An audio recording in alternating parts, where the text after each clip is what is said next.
Just your thoughts on how the spring went and what you saw that you liked today that they brought out of spring practice for you.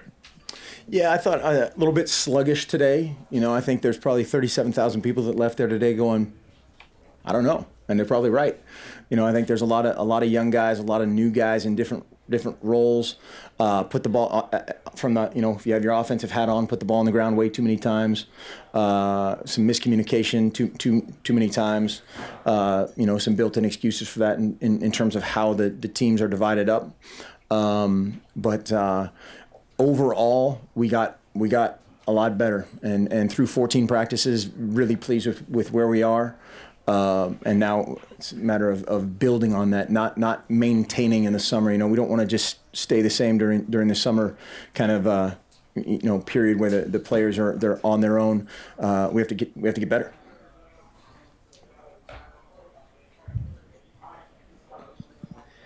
Is that about what you would have expected from Marcus? He was, I think, only had one incompletion, ran the ball fairly well. I mean, after you said all spring he's impossibly smooth. Is that about what you expected from your quarterback? Yeah, I thought he did a pretty nice job. Had a very strategic time out there by the green team on he was going to play one quarter, so they tried to stop the clock there to keep him in the game there a little bit longer and got one more series out of it. But yeah, Marcus has been outstanding. Keenan Lowe, Efo, their demonstrated leadership, their demonstrated commitment to whatever strength, conditioning, character, leadership on and off the field is outstanding. Mark, Johnny Lloyd got his taste of football out there. It's live anyway for everyone to see. Took a few hits out there today too. What are your thoughts? Johnny's done a nice job. He's there's a few layers of rust when you're knocking off after not playing football for that period of time, but just a great attitude. Fun guy to be around. Very positive, a lot like a Keenan Lowe-ish personality, and a tough dude. Tough guy. And so we'll see where he ends up in the summer. I know he and Keenan have really been great friends here for a long time, it sounds like, and Keenan will kind of take him under his wing through the summer and develop just the second nature of it is not hesitation, it's attack in his mind. But yeah, he didn't cover that punt very intelligently by the coverage team, but he bounced up, made a couple plays later, so that's a good sign. Coach, what'd you take away from the backup quarterbacks in that battle in this game? Yeah, meh. I thought I can spell that for you later. There's a couple M's. There's a silent PH in there somewhere. I thought a couple times both of them absolutely forced it, and that's again human nature of trying to win the job with one throw, and that's the quickest, fastest way to lose it. So. We'll go back to the drawing board a little bit from a mentality standpoint. Those guys are good players, man, and they did a lot of good things during spring, and they wanted to go out and make it happen. And sometimes that isn't how it works. Devin Allen had a big game today. Just how far has he come from your guys' perception from the start of spring to where he ended up today? Yeah, we've had very high expectations for him, and I think his biggest thing is he's getting the track speed out on the football field, and we love tough track guys. There's that perception that a track guy is a soft guy, and that's absolutely not the case if they're the right guy. And a lot of times you find that with a hurdler, with those kind of guys that it's not just running down a two painted stripes are your only enemy type of guy, but he's a tough dude, and he's starting to play at track speed, and he's been outstanding. He's practiced really hard every single day.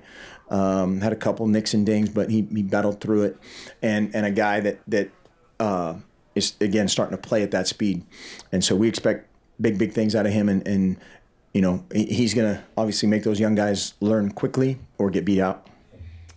Going off that question, how do you think the entire wide receiver position played? Carrington had a touchdown grab. How do you think they did? Yeah, Carrington has the little club-like thing on his one hand. He when he's been healthy and in there, he's been great. He just needs more reps. He just needs time. He's a dynamic guy, and both those guys, Devin and Darren Carrington, are working toward, I think, what we thought they were in recruiting, and so that'll be exciting. Big period for them as the summer as well. questions. Coach, you talked about the summer and building. How does the new rule of allowing you guys to work with them play into that? A little bit.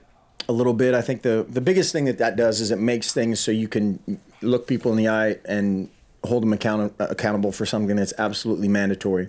In the past, it was always technically voluntary. You couldn't keep attendance, for instance, and now you can do that. And so that's a good thing from a training room standpoint. That's a good thing from a strength and conditioning standpoint.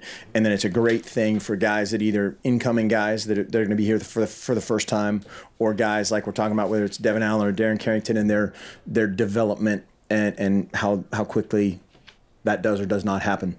And so that'll aid in that a little bit as well. Team captained by Marcus Mariota and Hronis Grasu, victorious. What are the bragging rights going to be like in the locker room between them, and especially with Tony Washington and Ifeanyi Preolomu? There was a lot of talk. There was probably more talking than ball today, unfortunately. But they were doing some push-ups out there on the field. I don't know what all the side bets were, but a lot of talk. You said that you were going to make a depth chart, post spring game, because everything was still up in the air. And any positions today you felt like maybe became closer to being more firm, more kind of one guy maybe taking hold of that than you thought going in? Not really. I mean, it's the spring game is kind of maybe like a partially weighted final exam. If you have a 1/15th with every practice, maybe you divide it up into 16ths, and that's 1/8 of your total spring grade. And part of that is just, again, being in front of fans for the first time, true game type of atmosphere and how guys react. Some of it you completely throw away because, we're never going to call our offense and defense like we do today. So there's certain elements of it that don't apply. Darren Carrington is in the room What was your evaluation of the junior college transfers today in the spring game, and especially in the spring as a whole? I know Talia made some plays today. Yeah, I haven't seen the film yet, so today I'll evaluate that on film. But all three of those guys did some really good things. All three of those guys showed some necessary development to come. But we're really excited about all three of them. I think Telly needs to get in better shape on the offensive line, and then Tui and Neek just need to play more. They just need more reps. But those guys have all. I mean, they look the part, especially those guys on defense. They're in shape, and when they're not thinking and they're cutting it loose, it's exciting. You talked a little bit about the nature of playing in front of fans for the first time. Do you think that was kind of a shock for guys like Taylor and Johnny kind of getting out there first today? Well, I don't know. Taylor had a really good spring. Excited about his development. I was giving Johnny a hard time in the locker room before the game. I said, hey, today you're going to play in front of more people than you ever have in your entire life in basketball, and see how he reacts. And I thought he did fairly well. But again, those are two very, very young football players. In terms of number of reps, etc. And the summer is critical. Coach, did anything surprise you today, and what's the biggest thing you learned going forward? I thought biggest thing that surprised me was I thought we were just too sloppy on offense for both teams, and that didn't show up too much at all this spring. I thought we've played a lot more cleanly, and again, there's a lot of excuses you could make for that, and that's where, again, hopefully that's fuel for the fire and work on that over the summer. Any other questions? I do want to say one thing. Lost a member of the greatest generation, a member of my kind of closest family friend, the McCarthy family in Coos Bay. Lost D-Day veteran this week, and a lot of thoughts and condolences out to that family. This last question. Hey, Mark. Speaking of guys who look the part, Thomas Tyner seems to really just stand out physically. What's kind of his ceiling now that he's a year into this? It's unknown. We don't ever want to talk in terms of ceilings. We want to talk about in terms of better. And that kid has learned how to practice. He's one of the first guys out there every day, which was polar opposite last year, or last fall. And he's been outstanding on special teams. He's really starting to get it. Now he needs to get in better shape. He's not in very good shape. I thought both he and Byron kind of played a little bit too slowly at times today, and they were working Thomas because Thomas was only playing a half, so they were kind of giving him a ton of carries there in the first half, and I think he was a little bit tired. But both those guys can play a bunch of positions. It's just a matter of how much, and we're going to keep pushing and building and expanding, and we don't ever want to talk about a ceiling.